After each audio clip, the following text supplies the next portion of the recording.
Tout est fini. La chevalerie est morte. Quoi, encore? Mais c'est la 8e fois cette semaine. Mais là c'est vrai, il n'y a plus d'honneur, plus de morale, plus rien. La guerre ne sème plus que mort et vanité sur son chemin. Oui, enfin comme avant, quoi. Au moins maintenant on a des capitaines de guerre à qui on référait si les prises de guerre sont indues. Mais où est la gloire? Où sont les chevaliers du temps jadis? Ok, on va arrêter la lecture pour aujourd'hui, d'accord? Mais... Tu laisses faire les pros maintenant.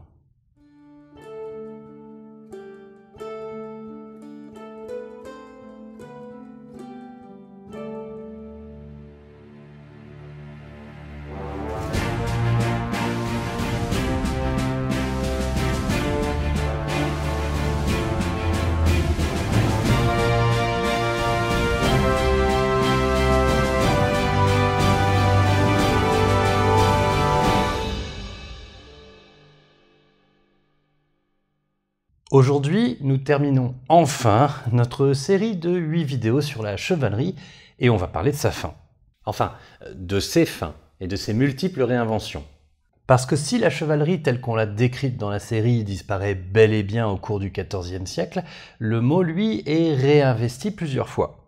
Et ça, il va falloir qu'on se penche sur les conséquences de tels réinvestissements parce que c'est pas sans nous intéresser.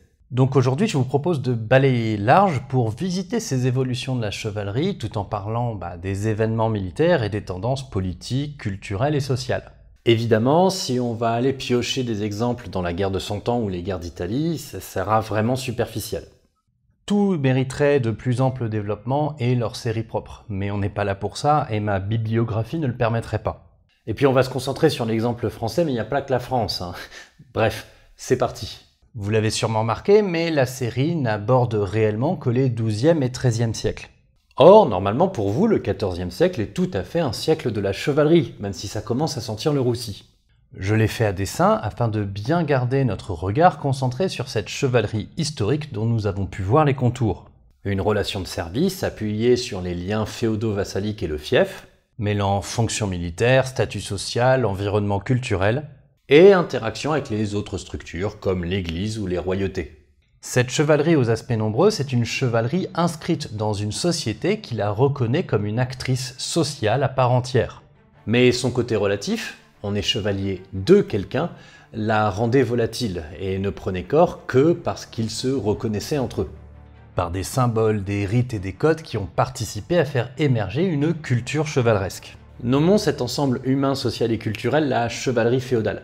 C'est pas un nom canonique chez les historiens, mais ça nous évitera des périphrases à répétition. Usuellement, quand on parle du déclin de la chevalerie, on commence par penser à son déclin militaire. Il faut dire qu'elle prend un certain nombre de claques au XIVe siècle. Jetons-y un œil. Que ce soit à Courtrai en 1302, où des milices flamandes écrasent des chevaliers français, à Bannockburn en 1314, où des Écossais font de même avec les Anglais, à Almiros en 1311, que nous avons déjà vu, à Morgarten en 1315 et à Laupen en 1339, où les Suisses donnent la leçon aux Autrichiens et aux Bavarois, la chevalerie semble rencontrer sur les champs de bataille un concurrent de poids, les piquiers lourds. Les célèbres batailles de Crécy en 1346, de Poitiers en 1356, mais aussi celles de Nájera en 1367 et d'Aljubarrota en 1385 démontrent quant à elles la nouvelle importance de l'archerie et de l'infanterie légère. En bref, la cavalerie lourde et sa charge à lance couchée ne semblent plus trop d'actualité. Alors, il ne s'agit pas de dire qu'il n'y a pas de crise, c'est un peu violent, mais poser cet ensemble de défaites comme une remise en cause de la chevalerie, c'est un peu limité. Parce qu'ils sont pas non plus trop débiles, les chevaliers, ou plutôt devrais-je dire les nobles à ce moment-là. Et d'ailleurs, ils s'adaptent assez vite. Sans parler du fait que, mais vous êtes habitués ici sur cette chaîne, les batailles ne sont pas suffisantes pour rendre compte des différentes dynamiques militaires. Ainsi, les chevaliers français montent une nouvelle campagne en Flandre suite à Courtrai, plus méthodique, jusqu'à la victoire de Cassel en 1328, qui redresse la situation. Les chevaliers anglais, après Bannockburn, font également évoluer leur schéma tactique en adoptant l'appui des archers à la galloise et en démontant, créant ainsi une infanterie lourde défensive infligeant de sérieux dégâts aux piquiers difficilement mobiles. Il remporte ainsi Duplin-Muir et Halidon Hill en 1332 et 1333. Bon, en Suisse, ils arrêtent juste d'y aller, mais le modèle adapté chez les Anglais n'est pas un modèle qui fait disparaître les chevaliers. Simplement, il les inscrit dans un système tactique un peu plus vaste où leur charge à lance couchée n'est plus forcément désirable. C'est d'ailleurs ce système tactique qui vient donner la leçon aux Français à Crécy ou à Poitiers. On pourrait même aller plus loin en remarquant que la chevalerie conserve tout à fait son importance opérationnelle en gardant un rôle central dans les chevauchées par exemple. Poitiers, de ce point de vue, est un excellent exemple. En effet, depuis le début du conflit entre France et Angleterre, les rois anglais opèrent des chevauchées massives, notamment Édouard de Woodstock, surnommé le Prince Noir, qui a dévasté le Languedoc en 1355. La bataille de Poitiers intervient au cours d'une seconde chevauchée en 1356, quand les Français parviennent à intercepter une armée anglaise alourdie de son butin. Jusqu'alors mobile et à cheval, elle démonte alors presque entièrement et se prépare une position défensive sur laquelle l'armée française, encore trop centrée sur la charge de sa cavalerie lourde, s'embroche. Bon, comme d'hab, résumé giga rapide ici. En tout cas, c'est une défaite qui est pire que Crécy, qui tue de nombreux chevaliers et mène à la capture du roi de France. Mais vous voyez bien ici que c'est la victoire d'une chevalerie, appuyée par d'autres troupes, sur une autre. Donc militairement, on ne peut pas vraiment dire que la chevalerie soit remise en cause. Enfin, ceci dit, on peut dire que depuis le début, je vous mens un peu. Quoi ?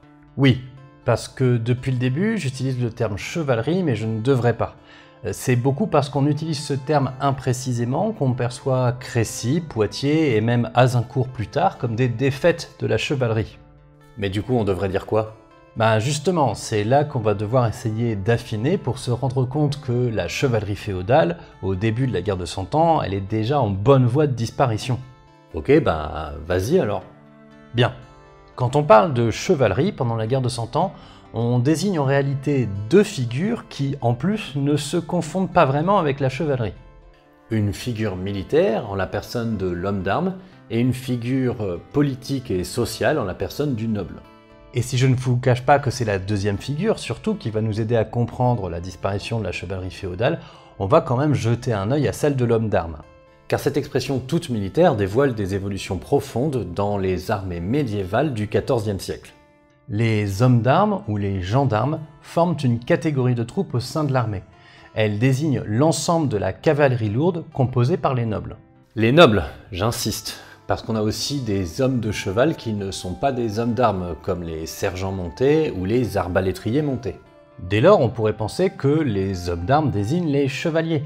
Mais si on utilise un autre terme, c'est parce que si tous les chevaliers sont désormais des nobles au XIVe siècle, tous les nobles sont loin d'être des chevaliers. Homme d'armes permet donc de désigner un ensemble dans lequel il y a des distinctions. Évidemment, les seigneurs puissants, ducs, comtes, etc., les chevaliers bannerets, les chevaliers bacheliers et les écuyers.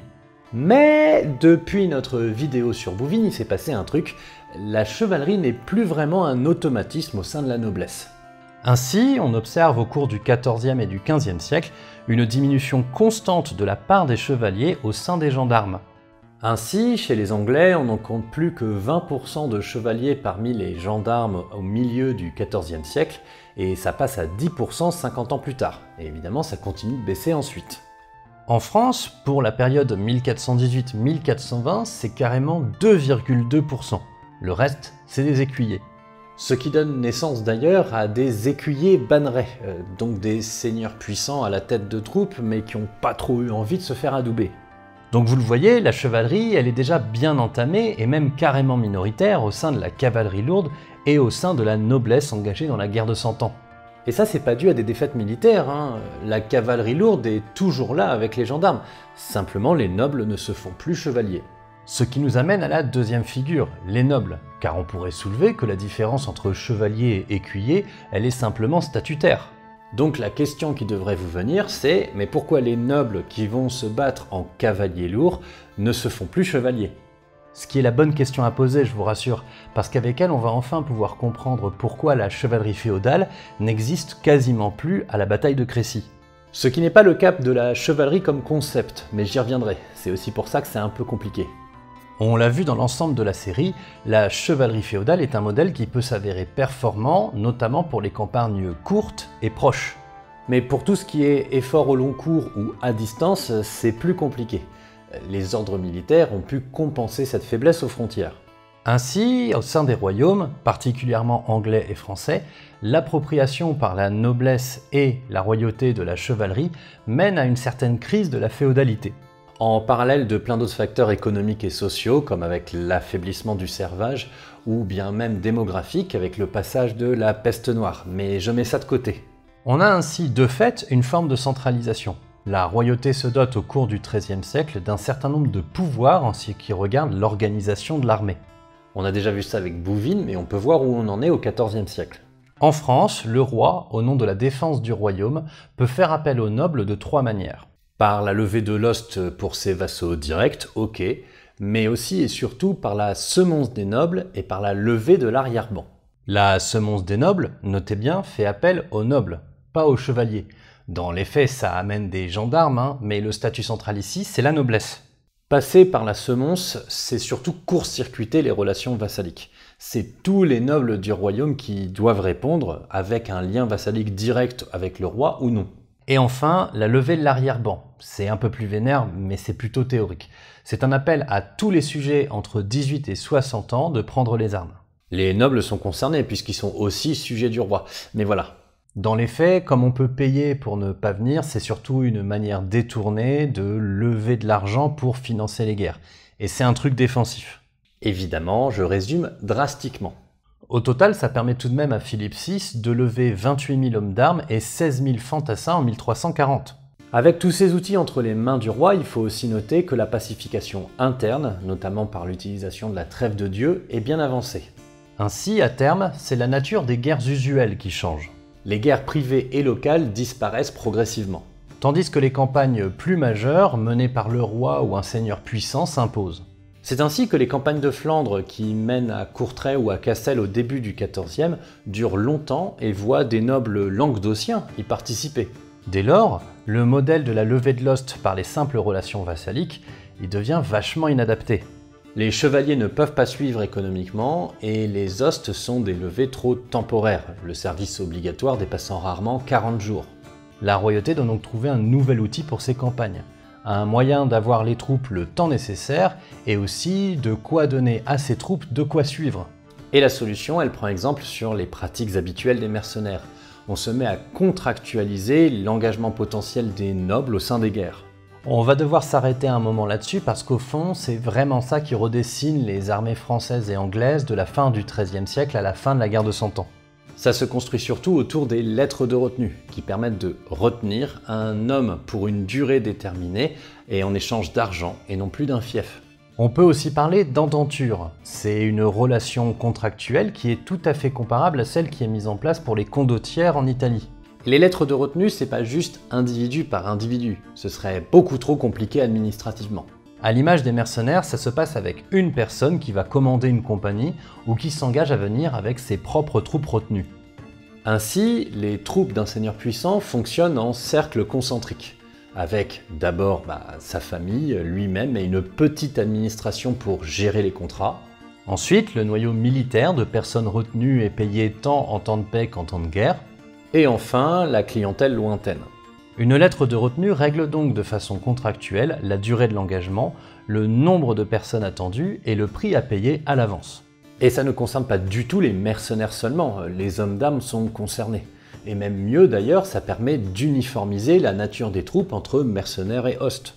Mais attention, ça ne fait pas disparaître les relations vassaliques centrées sur le fief pour autant. On a toujours des fiefs distribués, mais désormais ça concerne plus un service de gestion, de justice et de politique. Si ça permet aux gendarmes de s'armer, ça ne leur permet pas de faire campagne. Le service militaire passe donc de plus en plus par une paix définie par les lettres de retenue. On parle parfois de féodalisme bâtard, une coexistence entre des relations vassaliques fiefées et des relations contractuelles payées. De fait, les Anglais ont de l'avance sur le sujet au début de la guerre de 100 ans.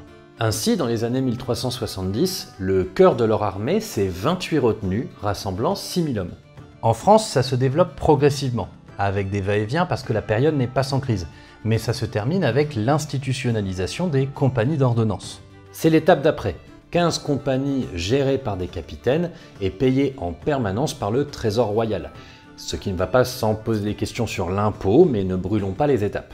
Bref, ces lettres de retenue et cette contractualisation de plus en plus généralisée du service militaire des nobles, elle satisfait un peu tout le monde. La royauté, parce qu'elle peut stabiliser et rendre plus durables les forces à sa disposition en fonction des campagnes. Et les nobles, parce que ça leur permet de gérer leur effort. Quand ils ont besoin d'argent, ils s'engagent. Quand ils préfèrent gérer leurs terres, ils s'engagent pas. Mais ça, pour notre chevalerie féodale, ça implique quand même un paquet de choses. Déjà, la relation de service qu'on a bien placée au cœur de la définition de la chevalerie, c'est un peu mort. Maintenant, c'est contractuel. Super. On n'est plus chevalier de quelqu'un, on est chevalier tout court et on s'engage pour une campagne. Ce qui fait du statut de chevalier un statut contrôlé et à contrôler, et qu'on calcule un petit peu plus l'intérêt d'être chevalier ou non. Dans la pratique, c'est désormais l'adoubement qui signale votre entrée dans la chevalerie. Problème, ça coûte cher. L'adoubement lui-même, oui, mais aussi l'équipement que vous devez avoir en conséquence. Ah oui, parce que je vous ai pas dit, mais la couronne là, avec ses lettres de retenue, elle se met à contrôler la marchandise, enfin la main-d'œuvre. Oui, parce qu'avec un contrat, il ne s'agirait pas de venir sans le matériel approprié. Un homme d'armes, c'est bien armé et bien protégé. Un chevalier, encore plus. Donc quand vous rejoignez l'armée avec les hommes prévus, vous devez passer devant un officier royal qui contrôle les hommes, les chevaux, le matériel. Autrement dit, être chevalier, ça coûte cher et ça crée des engagements qui sont contrôlés. Alors autant vous dire que pour certains nobles, autant rester écuyer, ça va. Surtout si vous n'avez pas prévu de vous engager trop souvent. Tranquille, vous restez noble, vous gardez vos titres. Mais attendez, j'ai pas fini, parce que ces contrats-là, avec cette logique de mise en place de forces de plus en plus permanentes, et même de l'armée permanente, que sont les compagnies d'ordonnance, ça crée une nouvelle logique pour les spécialistes de la guerre. Avant, avec la chevalerie féodale, un bon spécialiste devait faire des campagnes courtes, proches, avec pour récompense à court terme le butin et à long terme le fief. Mais avec les contrats, le but c'est d'avoir des hommes capables de mener des efforts longs, loin, organisés et contrôlés, dont la récompense à court terme, c'est la paix. Mais à long terme, il s'agit plutôt de faire carrière, de monter dans la hiérarchie, bien contrôlée par une royauté avec son administration. C'est plus du tout le même délire, là on parle d'unité stable ou en voie de l'être. D'une volonté politique de maintenir en service une armée. D'une population nobiliaire, qui désire faire carrière dans les armes. Tout ça, ça fait non seulement qu'au sein de la noblesse, certains se spécialisent, mais surtout que la figure qui prend en charge le commandement, l'organisation et qui développe les compétences martiales désirées, c'est plus le chevalier, c'est le capitaine. Ah super, une autre figure. Oui bon, je suis désolé, il faut bien peindre un tableau complet pour comprendre pourquoi la chevalerie féodale disparaît et pourquoi elle est redéfinie comme elle est redéfinie. Et elle est redéfinie comment ? Attends, j'ai pas fini. D'abord le capitaine. Bon, vas-y, je me concentre. Cette figure est ambivalente parce qu'elle recouvre à la fois l'homme à la tête d'une compagnie mercenaire et celle développée par la royauté. Mais comme on n'a pas fait une série de 8 épisodes dessus, on va aller au plus simple. Même si on a tendance à les séparer, dans les faits, les deux figures se rencontrent et s'influencent. Le premier est aussi nommé aujourd'hui entrepreneur de guerre, mais on va le mettre de côté. Globalement, ils ont les mêmes procédés tactiques, les mêmes méthodes et sont tout à fait proches des nobles quand ils n'en sont pas. Je développe pas, mais il n'y a absolument aucune raison d'opposer pendant la guerre de 100 ans les méchants routiers et mercenaires et les chevaliers nobles. Mais l'autre capitaine, le capitaine royal là, il change pas mal de choses. Parce que de fait, les lettres de retenue ne concernent que leurs signataires, c'est-à-dire les personnes qui s'engagent à venir avec des troupes. Ce sont des personnes qui s'imposent comme interlocutrices privilégiées de la royauté pour le contrôle du troupe et leur qualité. Progressivement, on les sélectionne en fonction de la qualité de leur service militaire, et c'est ainsi qu'apparaît le capitaine de compagnie. Soit qu'ils servent à bien lever les troupes et à relayer la levée royale, soit qu'ils servent à les commander et à maintenir l'ordre militaire. Ainsi, avec les compagnies de plus en plus organisées, pérennisées jusqu'à l'armée permanente, les postes de capitaine, on les appelle les offices, ce qui donne ensuite officiers, mais je développe pas leur fonctionnement. Deviennent des postes de professionnels de la guerre. Pas spécialiste comme les chevaliers, hein, professionnel. On fait carrière, on a un contrat et on est lié à une institution qui centralise, organise et contrôle notre position par rapport au tout. Et tout ça, ça change énormément de choses. Progressivement se développe une véritable culture pratique et théorique, avec de la théorie stratégique, technique ou tactique.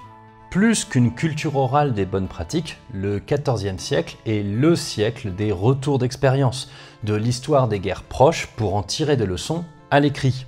Les armes deviennent un métier et non plus seulement une fonction, et ça demande des compétences qui sont de plus en plus rationalisées. Et cette rationalisation touche également la machine militaire monarchique à laquelle le capitaine est lié contractuellement. Il ne s'agit plus d'appeler aux armes un chevalier qui nous doit un service, il s'agit de payer et d'organiser des officiers, qui encadreront des troupes payées par le Trésor et organisées par une administration. Et ça veut dire règlement, justice militaire, ordonnance, code juridique. Le pillage est ainsi interdit. Le droit de prise, pour vivre sur le pays, est réglementé. Bref, on encadre les pratiques des hommes de guerre. C'est loin d'être parfait, mais c'est le début d'une justice militaire. Les punitions sont préalablement définies, les prises indues peuvent être indemnisées, etc., etc. Ainsi, cette figure du capitaine, qui gagne progressivement en importance jusqu'à devenir le rouage de base du commandement local des ordonnances, c'est un sacré changement par rapport à la chevalerie féodale. Le capitaine ne fait pas la guerre par son droit, par ses biens ou sa position sociale. Il le fait en tant que représentant de l'institution royale. Il remplace ainsi clairement le chevalier en tant que figure sociale organisant l'effort militaire dans la société française. Alors, je vous rassure tout de suite, les nobles, les pauvres, ne sont pas du tout perdants dans l'affaire, puisque c'est eux qui fournissent les capitaines. Le haut commandement reste évidemment monopolisé par les plus grands seigneurs, et c'est la petite et la moyenne noblesse qui s'emparent des offices de capitaine. On pourrait même dire que ce poste joue un rôle dans la relation entre la noblesse et la royauté. La noblesse y conserve bien sa position dominante dans l'exercice de la guerre, ce qui est essentiel pour sa justification sociale. Et ce, malgré les désastres de la fin du XIVe siècle.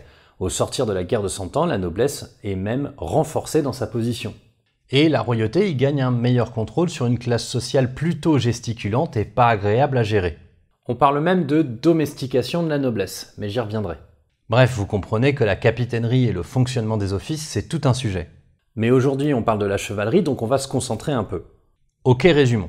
De la fin du XIIIe siècle au milieu du XVe, des transformations profondes ont lieu dans l'organisation des armées. L'ost et les armées féodales sont en crise et ne répondent plus aux problématiques militaires de la royauté, qui organise de plus en plus le service militaire par des contrats. La noblesse se désintéresse des adoubements et du statut de chevalier car il coûte cher, faisant que la part de chevaliers parmi les gendarmes diminue drastiquement. La guerre offre de plus en plus de perspectives de carrière que l'office de capitaine rationalise du point de vue de l'organisation de l'armée. Et un ensemble administratif et juridique encadre progressivement les pratiques de guerre, tandis que les revues et les montres permettent de contrôler la qualité du matériel militaire. Bon bah voilà, une affaire de régler. En plus, ça n'a pas été trop long pour une fois. Oh, ça va, en vrai, fais pas genre que c'est plus compliqué que ça. On a bien déroulé là. Non, t'as dit que la chevalerie était un rapport de service, or ce dernier disparaît progressivement sur la période qu'on vient de voir, tout va bien. Il y a juste factuellement de moins en moins de chevaliers au fil du temps, même les nobles qui se sont réappropriés le principe, ils s'en désintéressent. Écoute, je sais que c'est dur mais on peut pas s'arrêter là. On va y aller en douceur, t'inquiète pas. Ah non, je te jure je vais m'énerver. Chut, ça va aller, t'inquiète. Non, et non. La chevalerie est morte, loin des champs de bataille, abandonnée par la classe sociale qui se l'était accaparée. Point. La chevalerie féodale, oui, avec tout ce qu'on a vu. Mais la chevalerie comme principe, elle reste vivante. Très vivante. Ça veut dire quoi? Que quand on regarde la guerre de Cent Ans et la suite, on remarque que la chevalerie a subi une mue totale, la transformant en idéologie sociale qui a des conséquences pratiques. Je comprends plus rien. Je t'ai dit, on va y aller par étapes. Déjà, on peut acter que si ce n'est pas la chevalerie féodale qui se bat durant la guerre de Cent Ans, ou en tout cas de moins en moins, on ne peut détourner le regard des survivances culturelles de la chevalerie. Tout d'abord, on peut noter que les grandes chevauchées organisées par les rois d'Angleterre relèvent d'une pratique tout à fait classique des chevaliers des siècles précédents. Ce qui change, c'est leur ampleur et leur dimension stratégique, organisées par une royauté qui contrôle ses hommes d'armes. Oui, enfin en même temps, c'est pas comme si les routiers étaient en reste. Tout à fait, on voit ici un exemple de pratique ancienne mais modifiée par la nouvelle mainmise sur la chevalerie de la noblesse et de la royauté anglaise. Mais on peut aussi filer vers le symbolique. Tout au long de la guerre, des tournois ont lieu à la mise en scène plus ou moins assumée. Certains vont même plus loin en mettant pour enjeu l'issue des conflits militaires. Le combat des 30 en 1351 par exemple voit une trentaine de combattants nobles pro-français organiser une mêlée avec une trentaine de combattants pro-anglais dans le cadre de la guerre de succession de Bretagne. Sans aucune forme d'intérêt militaire, il s'agissait vraiment là d'un combat entre chevaliers relevant d'un certain idéal, dégoûtés que ces hommes étaient de la forme que prenait le conflit. Les Français ont gagné, ça n'a rien changé. Et il s'agit là d'une véritable mise en scène de la guerre chevaleresque fantasmée. Qui sera réédité avec le tournoi de Vannes en 1381. Mais il n'y a pas que cela. Durant les trêves de la fin du XIVe siècle, un projet de croisade franco-anglaise est formulé pour recréer des liens et régénérer la chevalerie moralement.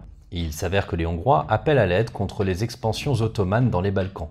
Si, in fine, les Anglais n'y participent pas, les Français y envoient un contingent important qui sera écrasé aux côtés d'autres renforts croisés à Nicopolis en 1396.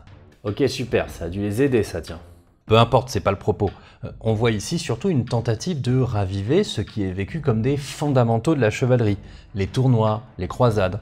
Ok, mais ça nous amène où cette affaire? Eh bien, on voit que les contemporains pensent à la chevalerie.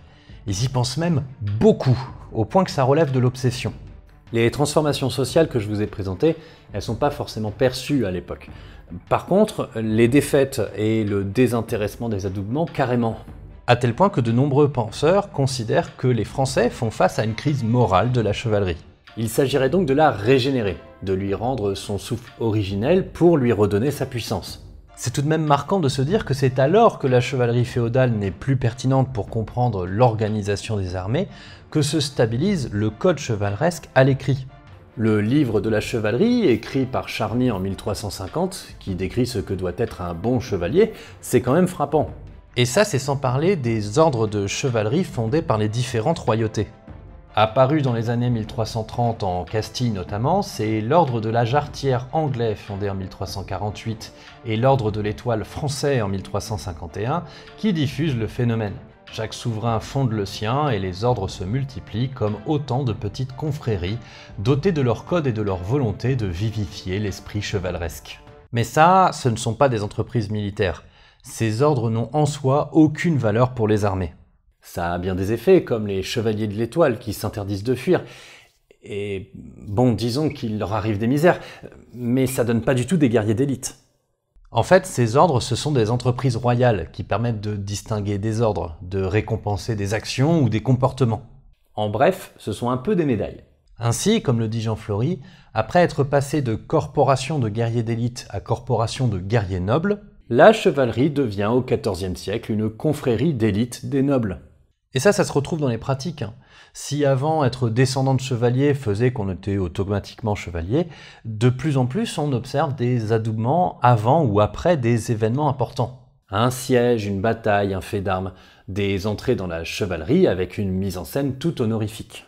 Ainsi, cette chevalerie devient un outil pour la royauté qui renverse complètement le principe de la chevalerie. Si avant elle était un argument, un moyen de justifier une indépendance de fait des milites vis-à-vis du pouvoir, car les conflits entre la chevalerie et la couronne furent nombreux entre les XIIe et XIIIe siècles, elle devient un moyen pour la royauté de contrôler sa noblesse. D'où le coût de plus en plus important et le côté faste des adoubements et des tournois.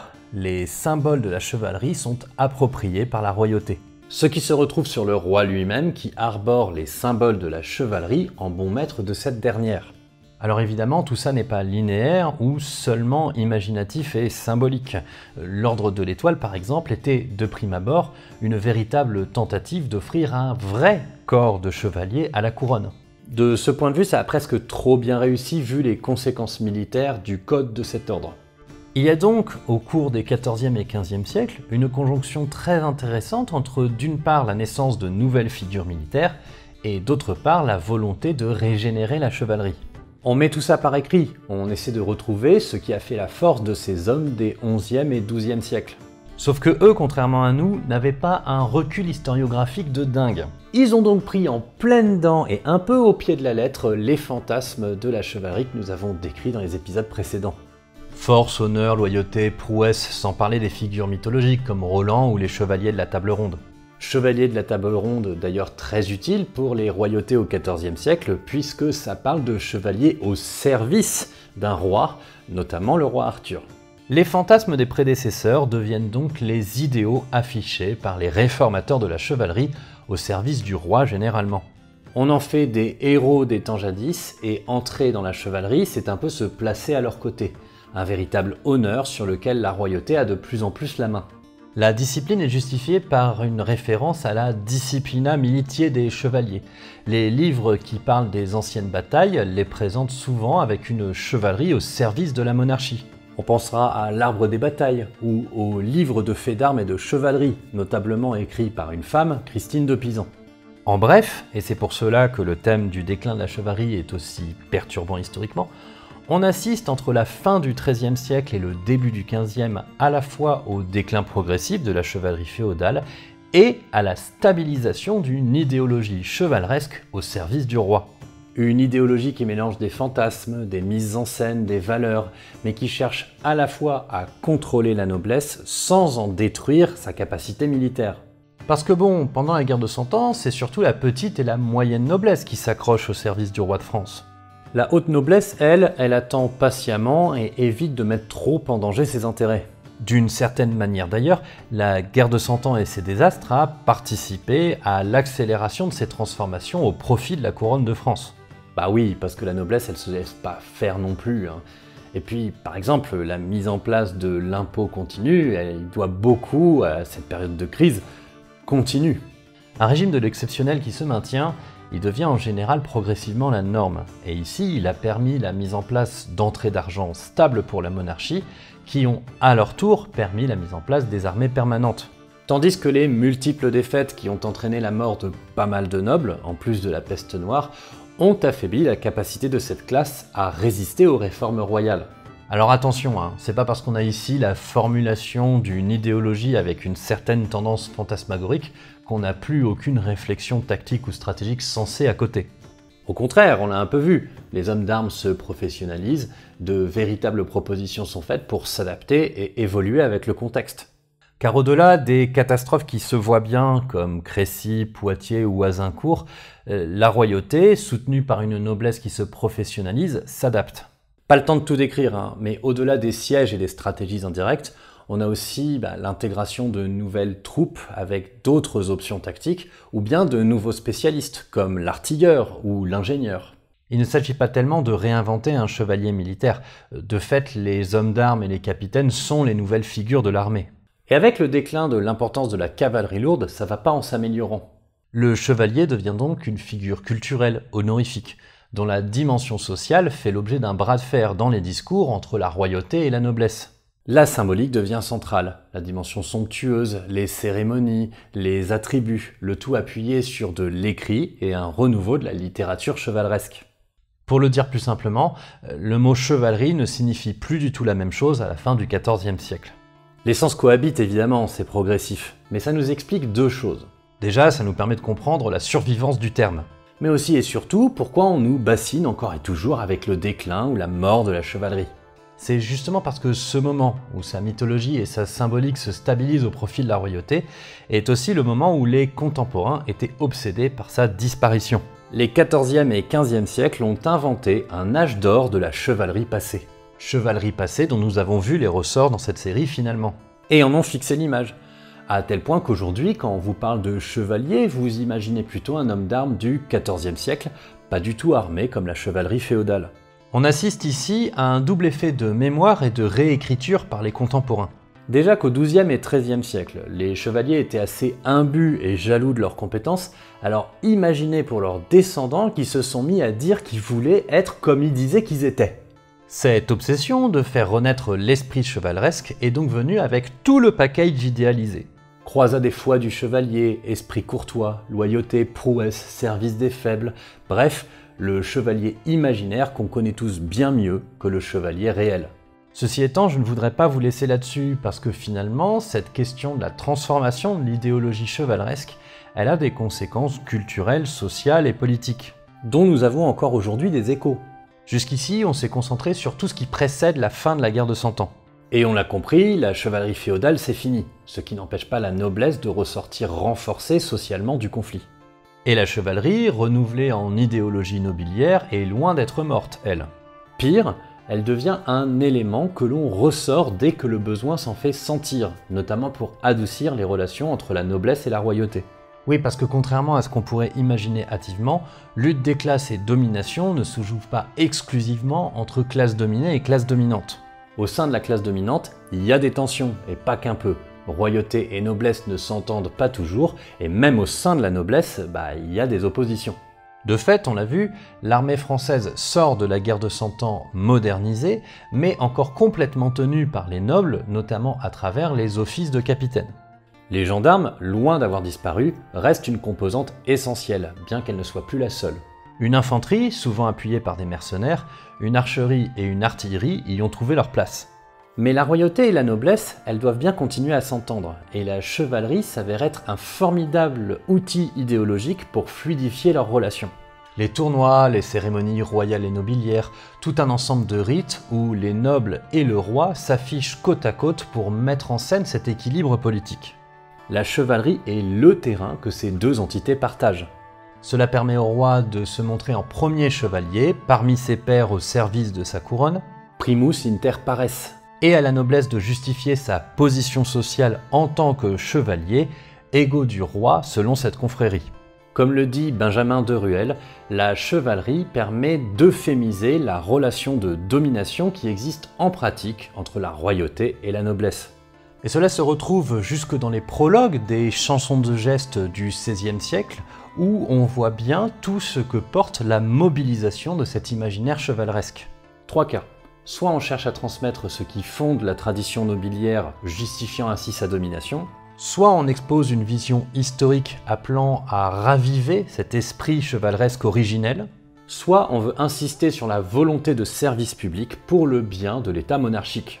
On comprend donc que la chevalerie ait pu se perpétuer comme un modèle désirable, voire d'avenir, dans les discours de la noblesse et de la royauté.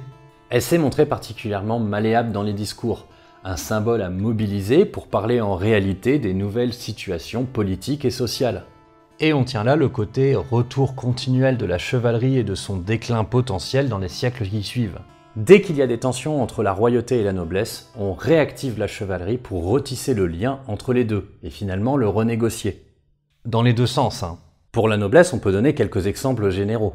La noblesse de robe au service de l'administration et de la justice royale est en train de monter socialement, menaçant la noblesse d'épée. Et chevalerie, hein. Sans nous, nobles frères d'armes du roi, pas de France, alors calmos. L'infanterie et la poudre à canon remettent-elles en cause la primauté de la cavalerie lourde ? Mais où est l'esprit de la chevalerie, pauvre Bayard, exemple de notre sacrifice permanent pour le roi? Et ça continue comme ça pas mal de temps. Idem du côté des rois. Voyez François Ier qui se réclame roi chevalier et qui communique sur son adoubement après Marignan par le chevalier Bayard. Il s'agit de motiver la noblesse à le suivre dans ses entreprises militaires en Italie, de leur dire en quelque sorte « vous êtes aussi concernés par la gloire que moi ». Henri IV, c'est encore plus marquant. Toute sa communication politique sur le panache blanc, la place de ses compagnons en opposition aux courtisans, même les dispositifs tactiques. Il s'agit pour lui de refidéliser une noblesse divisée par les guerres de religion et par la fragilité de sa légitimité à ceindre la couronne. Donc vous voyez, elle est très utile cette chevalerie idéologique. Elle est vivante et permet à ses acteurs de mettre en scène leur concorde, tout en essayant de faire à l'autre ce qu'ils en attendent. Et à chaque mobilisation, ce qu'on attache à la chevalerie, ce qu'elle doit être, ce qu'elle a été, évolue. Non mais je vous jure, ça va même tellement loin que ça a des conséquences tactiques. Oui, parce que la cavalerie lourde avec sa charge à lance couchée, elle n'a pas dit son dernier mot. Avec l'amélioration des armures et des dispositifs tactiques, elle réapparaît notamment durant les guerres d'Italie. Et sa formation, c'est la formation en haie. La formation en haie, c'est simplement le déploiement sur une seule ligne d'une cavalerie lourde, maximisant ainsi la longueur du front sur lequel elle peut exploiter son choc. D'autres lignes peuvent suivre pour produire plusieurs chocs successifs et couvrir le retrait de la ligne ayant chargé. Mais c'est surtout une formation égalitaire, chevaleresque au sens fraternel du terme, permettant à chaque noble de se montrer aux côtés de sa classe.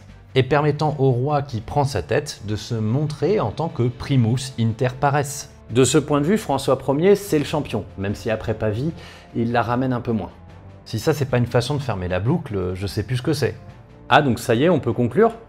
Oui, si tu veux. Non mais parce que là, si la chevalerie c'est un truc qu'on peut remobiliser dans les discours et hop, elle est pas morte, on n'est pas sorti de Kaamelott. Non mais t'inquiète, on a déjà à peu près tout traversé. Et à l'image du premier épisode, on peut revenir sur les trois aspects de la chevalerie, entre la fonction, le statut social et l'idéologie. Je t'écoute. Avec l'appropriation de la chevalerie par la noblesse, puis son retournement par la royauté, la chevalerie a clairement changé de nature. Les chevaliers des XIIe et XIIIe siècles, définis à travers leurs relations de service vassaliques, disparaissent progressivement. C'est la noblesse qui a pris le relais avec les hommes d'armes, les capitaines, les compagnies d'ordonnance, et ce jusqu'à la cavalerie lourde du XVIe siècle. La dimension fonctionnelle a donc entièrement disparu, même si la cavalerie lourde, elle, devra attendre au moins jusqu'à la guerre de 30 ans pour définitivement abandonner sa charge à la lance couchée. Du point de vue statut social, la chevalerie est devenue un titre honorifique, qui passe notamment par les ordres de la chevalerie, dont la pratique n'a pas disparu aujourd'hui. De fait, c'est en mobilisant ces aspects confraternels et d'égalité dans la distinction que la chevalerie a permis de définir des récompenses honorifiques martiales. Une forme d'ancêtre de la médaille dont on retrouve la trace avec le grade de chevalier pour la Légion d'honneur par exemple. Cette dimension de reconnaissance entre pairs sert également de base aux gentilshommes ou gentlemen. Chevalier n'est ainsi plus qu'un titre associé à des vertus. Chevalier a ainsi pu être un titre honorifique pour la noblesse d'Ancien Régime ou même la noblesse du Premier Empire. Et enfin, du point de vue idéologique, c'est tout ce qu'on vient de voir. Nourrie par une littérature pléthorique à partir du XIIe siècle, la chevalerie est devenue un objet de fantasme, mais aussi un champ de bataille rhétorique. Dans les discours, les idées, les symboles, royauté et noblesse ont mobilisé la chevalerie pour leurs intérêts, parfois divergents. Cette évolution a rendu la chevalerie très perméable à toutes les réappropriations, parce qu'au fond, en tant que base imaginaire de ce qui fondent les qualités morales ou martiales, elle peut un peu tout dire. Puisque la chevalerie est morte, qu'en coûte-t-il de crier « Vive la chevalerie » pour y mettre ce qu'on désire de notre ordre social ? Bien sûr, la noblesse fut au premier rang de ce réemploi multiforme, et pas seulement de manière rétrograde. Et il faut attendre la guerre de 30 ans, voire la Fronde, pour qu'elle perde de son éclat. Pour être réinvestie au XIXe siècle dans un élargissement de l'esprit chevaleresque à la nation tout entière. Ceci étant, elle fut aussi l'objet de nombreuses critiques et de moqueries. Les aventures chevaleresques, le chevalier errant, ces divers côtés délirants sur la morale, la vertu, etc., c'est quand même un terreau super fertile à ridiculiser. En témoigne la longue histoire des parodies, en partant de Don Quichotte de Cervantes jusqu'au Sacré Graal des Monty Python. De mon côté, j'espère quand même avec cette série vous avoir convaincu de l'intérêt d'éclairer des phénomènes militaires à travers différents angles et approches. Les contours de la chevalerie sont flous. La dater et la définir dépend finalement de quelle chevalerie on cherche à désigner. La chevalerie ne fut pas qu'une force militaire, ni seulement un groupe social, ni seulement noble, ni seulement idéologique. Elle a eu des effets nombreux et fut multiforme, faisant que, selon notre angle, elle ne projette pas la même ombre sur l'histoire et ses événements. Sa place dans la société féodale, ses guerres, les histoires qu'elle a racontées sur elle-même, puis qu'on a racontées sur elle. Tout participe à la rendre floue, ou au contraire, à y prendre ce qu'on désire y projeter pour se désintéresser du reste. Alors qu'en la regardant plus globalement, elle s'avère être une porte d'entrée formidable pour comprendre la société ouest-européenne médiévale. Et en réalité, c'est un peu le cas pour plein de choses. On aurait pu faire ça en s'intéressant aux communes, aux serfs, à la science ou à l'église. Mais nous, ici, on s'intéresse à la guerre et à ses effets, même en son absence, sur la société. Je termine donc cette série avec plein de trous, parce que nous n'avons évidemment pas pu tout voir, mais avec l'espoir de vous avoir montré les interactions entre ces champs. En regardant la chevalerie, nous avons pu parler culture, littérature, religion, organisation sociale, imaginaire et j'en passe. J'en viendrais presque à regretter de ne pas avoir fait plus d'histoire des techniques, de la production, de l'économie ou des savoirs scientifiques. Mais que voulez-vous? Faut bien se limiter. C'est la fin de cet épisode et de cette série, j'espère que le tout vous a plu. En attendant, moi je vous remercie de m'avoir écouté et je vous souhaite une bonne journée.